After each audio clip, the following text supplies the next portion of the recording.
Балалар, сендер табиғатта барлық тірі ағзалар, өсімдіктер мен жануарлар бір-бірімен байланыста өмір сүретінін білесіңдер. Олар бір-біріне көмектеседі, кейде жарысады, ал кейде бір-біріне зиян тигізеді. Бүгін біз тірі ағзалардың қандай қарым-қатынасқа түсетінін білетін боламыз. Мына ара мен гүлге қараңдаршы. Ара гүлден шырын жинайды, ал гүлдің тозаңын басқа гүлдерге тасып, оған көбеюге көмектеседі. Яғни араға да гүлге де пайда бар.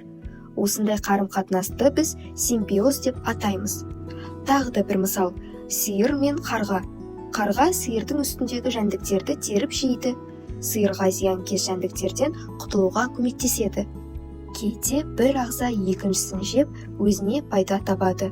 Мысалы, арыстан бөкенді ұстап жейді. Бұл жыртқыштық.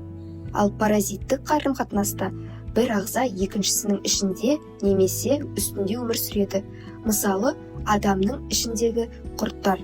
Олар адамның тамағымен қоректенеді және де адамға зиян келтіреді.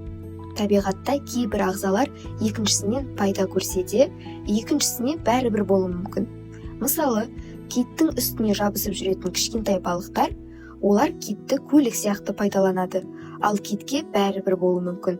Бұл бейтарап қарым-қатынас деп аталады. Ал кейде ағзалар бірдей қорек немесе орын үшін таласады. Мысалы, екі бұғы бір ұрғашы үшін немесе аймақ үшін күреседі. Бұл бәсеке деп аталады. Сонымен балалар, табиғатта тірі ағзалар әртүрлі қарым-қатынасқа түседі екен.